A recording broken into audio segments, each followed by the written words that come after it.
¿Qué tal? ¿Cómo le va? Bienvenido a nuestro habitual programa Manos a la Biblia. Estamos comentando durante estos domingos el capítulo 6 del Evangelio de San Juan, pero siempre preparados por un texto del Antiguo Testamento. A ver si recordamos un poquito, porque a veces viene bien recordar o repasar un poco. ¿Cómo se divide el Antiguo Testamento? ¿Se acuerdan? Más o menos. Bueno, a ver, primero los 5 libros del Pentateuco, ¿no? Génesis, Éxodo, Levítico, Números, Deuteronomio, los 5 primeros, se llama Pentateuco. Después los libros históricos, después los libros proféticos y los libros sapienciales, los libros de sabiduría, quiere decir sapienciales. Bueno, hoy nos toca comentar de estos libros del Antiguo Testamento un trocito de un libro muy interesante, el libro de los Proverbios. ¿Qué es el libro de los Proverbios? A ver, una suerte de refranero. Usted sabe que los refranes son sabiduría popular. El que sabe refranes es alguien que tiene una sabiduría popular, así como adosada a su vida, ¿no es cierto? Es aquel que saca un refrán cada 2 por 3 para explicar una cosa, para opinar de otra. Saber refranes es tener esa sabiduría del pueblo. Bueno, pues el libro de los Proverbios es precisamente algo así, como un refranero. Fíjese, por ejemplo, leo así al voleo, ¿no? Un refrán o un dicho del libro de los Proverbios que están atribuidos a Salomón, porque Salomón es la representación de la sabiduría en el Antiguo Testamento, ¿no? Pero en realidad estos proverbios es una colección de dichos, ¿no? Algunos ya poseídos por la cultura popular y otros quizás codificados por algún otro autor. Pero, por ejemplo, para que vea alguno de los proverbios, dice: el hijo sabio es la alegría de su padre, el hijo necio entristece a su madre. Un dicho. Otro dicho: mano indolente empobrece, mano diligente enriquece. Esos juegos que hacen de contraposiciones, muy interesantes, ¿no? Después dice, por ejemplo, tesoros mal adquiridos no aprovechan, mas la justicia libra de la muerte. Son dichos, ¿no?, de el refranero popular. Bueno, de este libro, escrito más o menos hacia el siglo V, IV antes de Cristo, hoy leemos el capítulo 9 del versículo 1 al 6, un texto cortito, pero que nos pone en la pista de lo que luego vamos a comentar, que es el capítulo 6 de San Juan. Fíjese qué interesante, lo leemos y lo comentamos brevemente. Dice así: la sabiduría ha edificado una casa. Esta sabiduría está como personificada, ¿no? Luego vamos a ver en el Nuevo Testamento que esta sabiduría, esta palabra de Dios es Jesús. Él es la sabiduría del Padre, ¿no? Es como un anticipo de este verbo del cual habla San Juan después en el prólogo, en donde dice que el verbo, la palabra, la sabiduría de Dios se hizo carne, ¿no? La sabiduría ha edificado una casa. ¿Cuál es esta casa de la sabiduría, esta casa del logos, de la sabiduría de Dios? Y según los padres de la Iglesia, esta casa es la Virgen, ¿no?, por un lado, porque en ella el verbo, la sabiduría, se hizo carne, pero también puede ser la iglesia como casa del Verbo, casa de Dios, casa de Jesús. La sabiduría ha edificado una casa, ha labrado sus 7 columnas. El número 7 en la Biblia tiene un significado simbólico, quiere decir algo perfecto, algo bien fundamentado. Esto quiere decir, ha labrado sus 7 columnas, es decir, la sabiduría ha edificado una casa que está sostenida por 7 columnas, quiere decir, es una casa firme, ¿no? Es una construcción sólida. Ha hecho su matanza, ha mezclado su vino, ha aderezado también su mesa. La sabiduría ha puesto la mesa, ha preparado un banquete. Esto es como el anticipo del banquete de la Eucaristía. Jesús, que es la sabiduría, ha hecho su matanza, es decir, se ha inmolado en la cruz, ha dado su vida, y ha mezclado su vino, ha dado su sangre. Así hay que leerlo, porque hay algo muy importante que tenemos que aprender, y es que la Biblia la tenemos que leer siempre desde Jesús. Jesús es el parámetro fundamental, diríamos el lente, desde el cual miramos siempre los textos de la Escritura, porque Él es el sentido definitivo de la Escritura. Entonces Jesús ha hecho su matanza, es decir, se ha inmolado, ha ofrecido su cuerpo, su sangre, ha aderezado su mesa. Después dice, ha mandado a sus criados y anuncia en lo alto de las colinas y de la ciudad. Ha mandado sus criados. Jesús ha mandado a sus apóstoles. Él es el que ha enviado a los apóstoles al mundo para ofrecer este alimento que está preparado en la mesa, que luego vamos a decir es la Eucaristía. Si alguno es simple, véngase acá. Si alguno es simple, ¿qué quiere decir esto? Que esto no es para mentes complicadas o mentes racionalistas, o alguien que quiere encontrar la explicación a todo. Para entender el misterio de Dios, la sabiduría de Dios, hay que tener un corazón simple, un corazón sencillo. Por eso dice, si alguno es simple, véngase acá. Después dice, vengan y coman de mi pan, beban del vino que he mezclado. Pan y vino es un anticipo de la Eucaristía que nos da ¿quién? La sabiduría de Dios. ¿Y quién es esta sabiduría de Dios? Jesús. ¿Ve cómo se va aclarando el sentido de este texto de los Proverbios? Déjense de simplezas y vivirán, y diríjanse por los caminos de la inteligencia. Quiere decir, diríjanse por los caminos de la fe. Esto que estamos explicando, esto que vamos a ver enseguida en el capítulo 6 de San Juan, es una cuestión para aquellos que dirigen su vida por los caminos de la inteligencia, es decir, por los caminos de la comprensión del misterio de Dios. O sea que estas cosas no se las entienden sino desde la fe. Entonces, ¿qué dice este texto del libro de los Proverbios?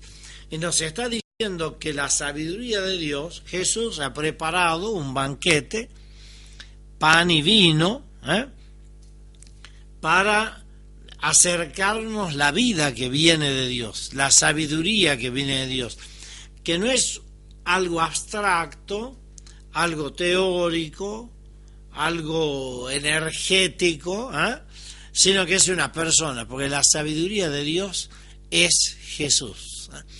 Hacemos una pausita y vamos inmediatamente al capítulo 6 de San Juan. Tenga su Biblia preparada y abierta en el capítulo 6 de San Juan, porque lo que vamos a comentar no tiene desperdicio. Vamos a una pausa, ya regresamos.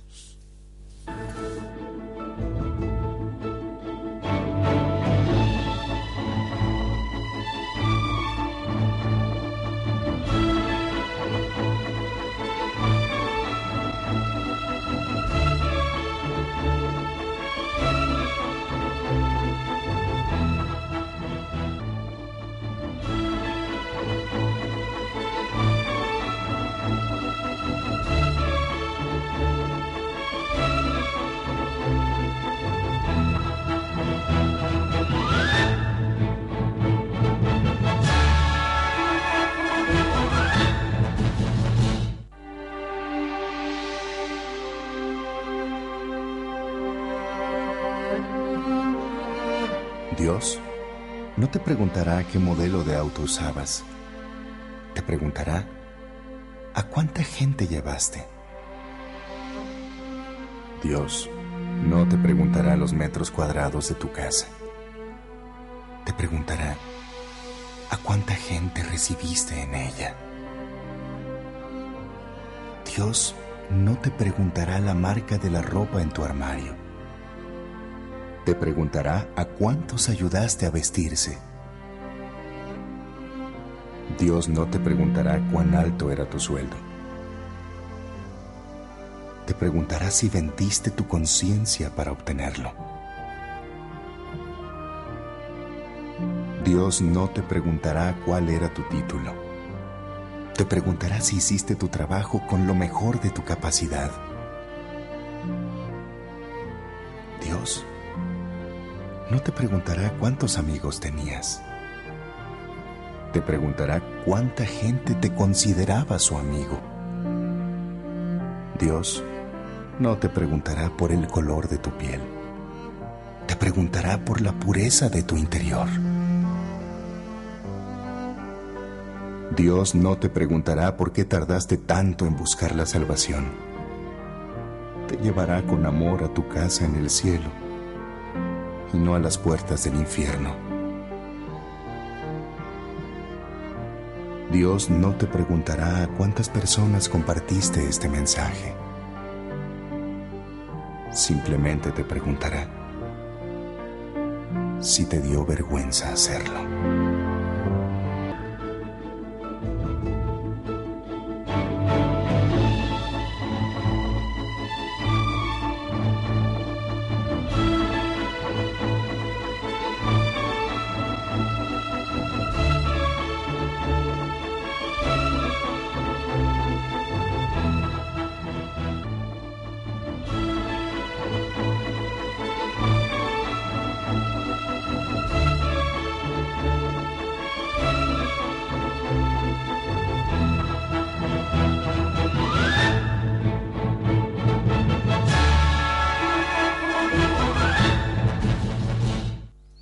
Muy bien, estamos de vuelta con esto que es Manos a la Biblia. ¿Ya tiene sobre la mesa el Evangelio de San Juan?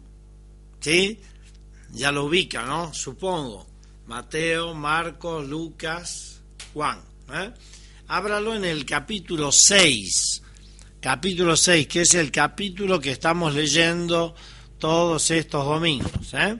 Versículo 51.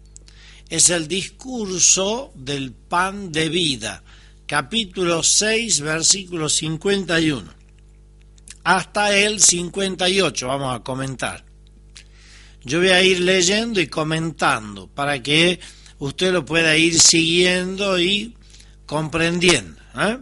A ver, dice Jesús: yo soy el pan vivo bajado del cielo.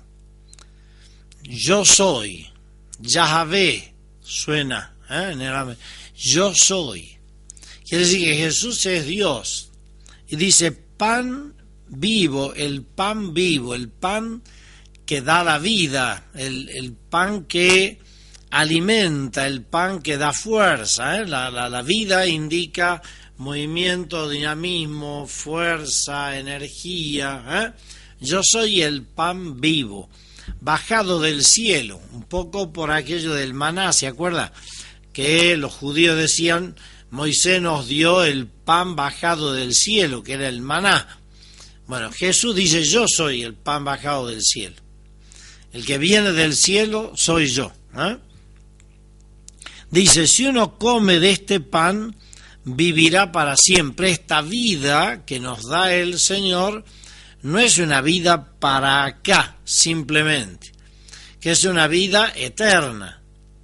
Ya aquí tenemos como un anticipo, una muestra de lo que es la Eucaristía para nosotros.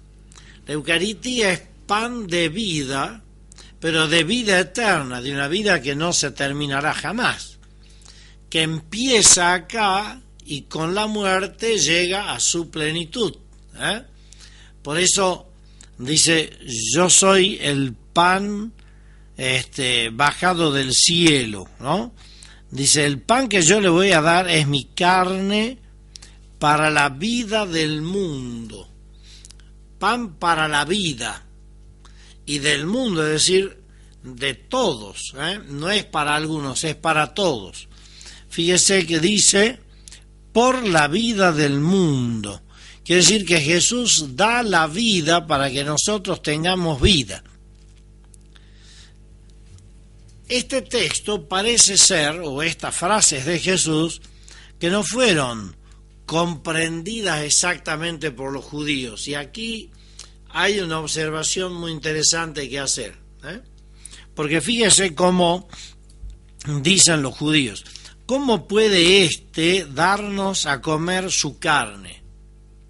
No entienden los judíos esto de comer la carne de Jesús. Dice, ¿cómo puede darnos a comer su carne? Y Jesús no contradice lo que ya había dicho, ni aclara diciendo, no, es una manera simbólica, no se preocupen. No, fíjense que en el texto de Jesús hay como una afirmación mucho más fuerte, mucho más realista todavía. Y dice, en verdad les digo, esta frasecita, en verdad, quiere decir, se lo digo en serio. No estoy jugando, ni estoy hablando figuradamente. Se lo estoy diciendo con todo realismo. Por eso dice, en verdad les digo. Si no comen la carne del Hijo del Hombre y no beben su sangre, no tienen vida en ustedes. Si no comen y si no beben. Fíjese, aquí hay en el texto griego un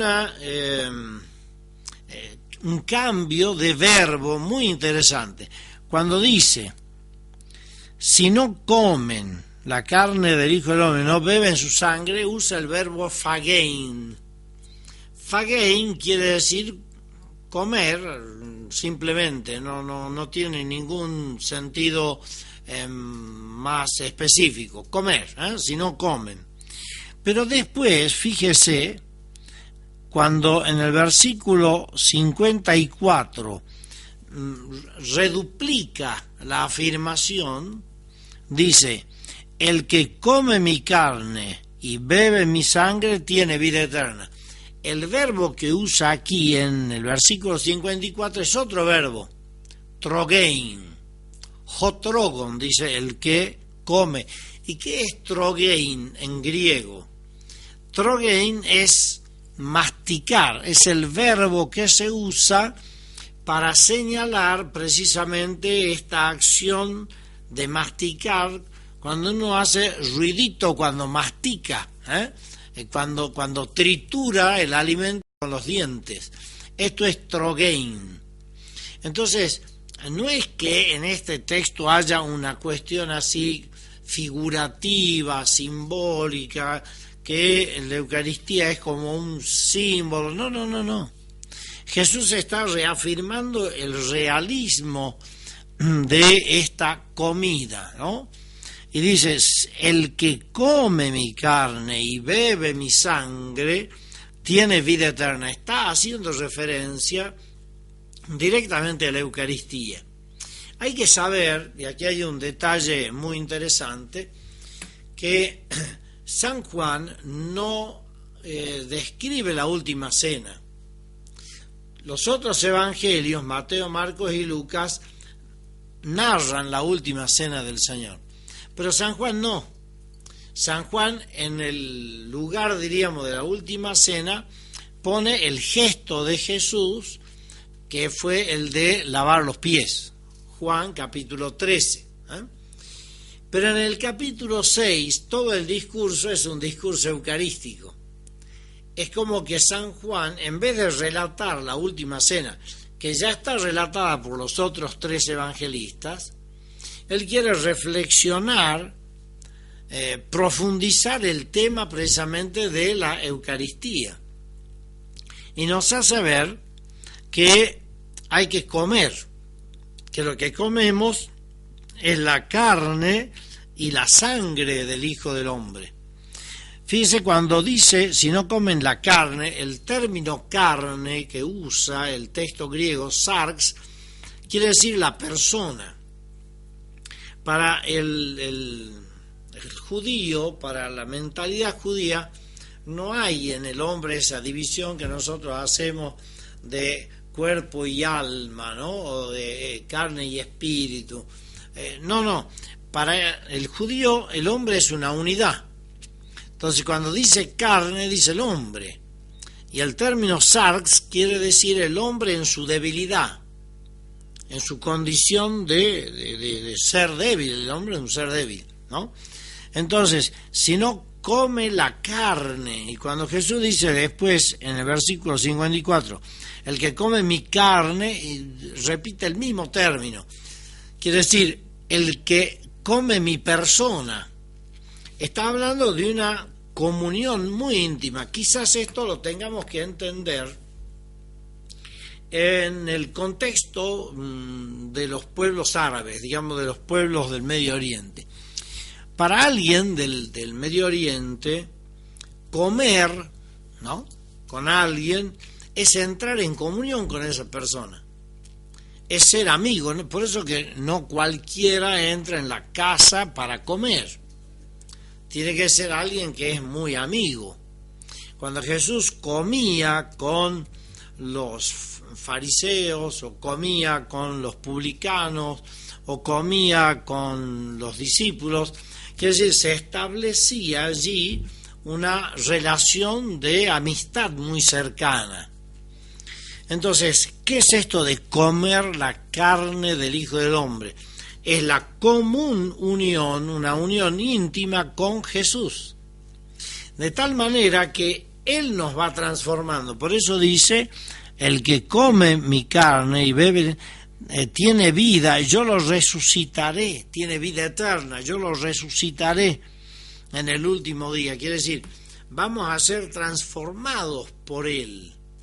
Porque en la Eucaristía, en esto de comer el cuerpo y beber la sangre del Señor, se da algo distinto de lo que se da en la comida común.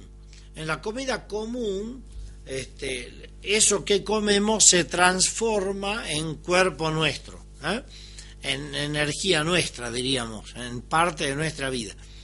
Pero en la Eucaristía, por esto mismo que estamos leyendo, se produce algo inverso. Nosotros nos transformamos en Él. Por eso dice, tiene vida eterna. La vida de Jesús, porque ¿a quién comemos? No comemos el cuerpo de Jesús niño. Comemos el cuerpo de Jesús entregado por nosotros y resucitado por el Padre. Y como es esa comunión misteriosa, íntima, con Cristo resucitado, tenemos vida eterna. Y tenemos allí la prenda de nuestra resurrección. Por eso dice, yo lo resucitaré el último día.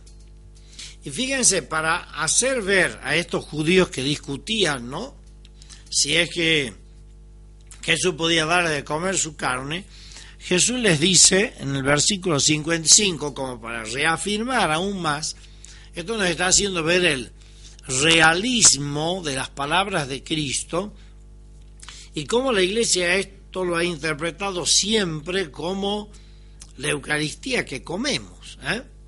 Dice, mi carne es verdadera comida y mi sangre verdadera bebida.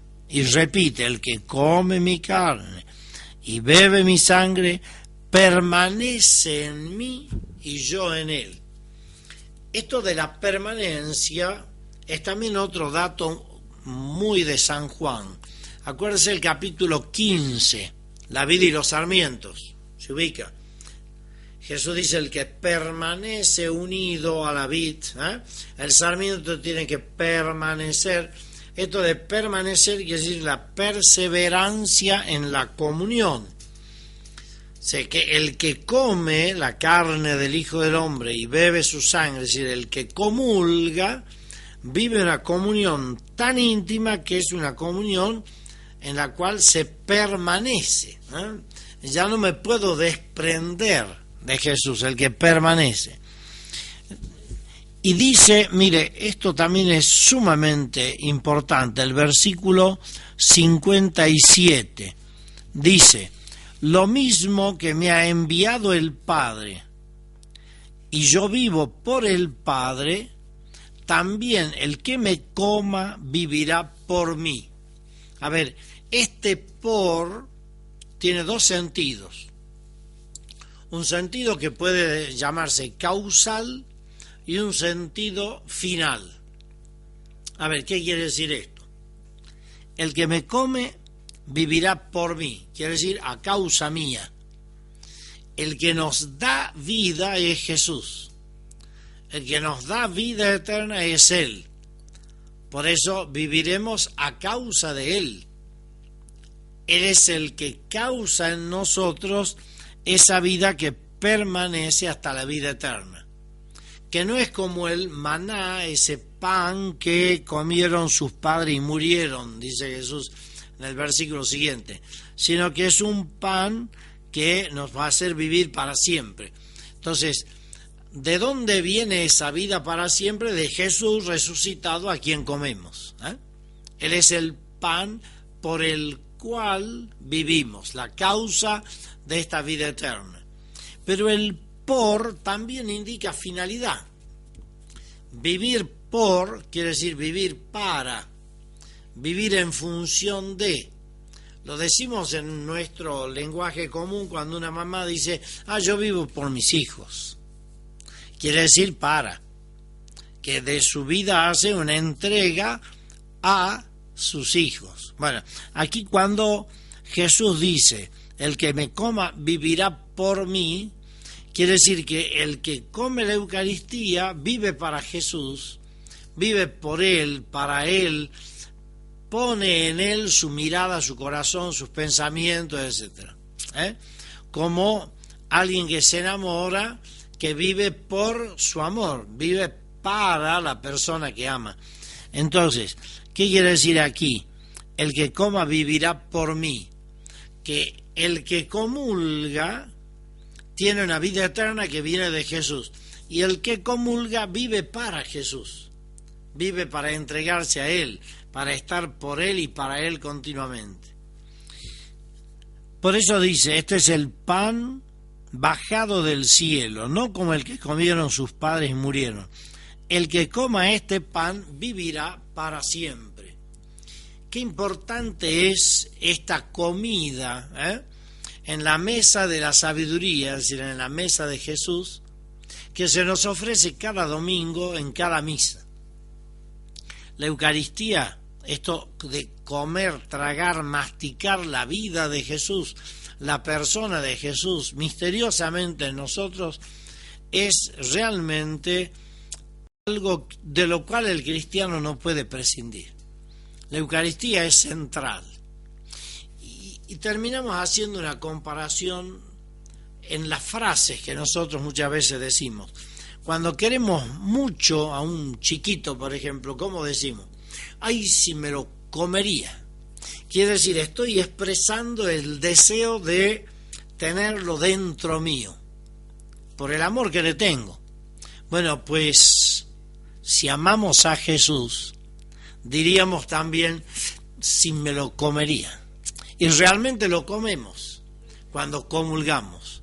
Por lo tanto, la comunión es para el cristiano el centro de su vida, el centro de su fe. Ojalá que valoremos la Eucaristía y la disfrutemos como común unión con Jesús cada domingo. Y que llegue a ustedes la bendición de Dios, que es Padre, Hijo y Espíritu Santo. Amén. Hasta la próxima, si Dios quiere. Muchas gracias.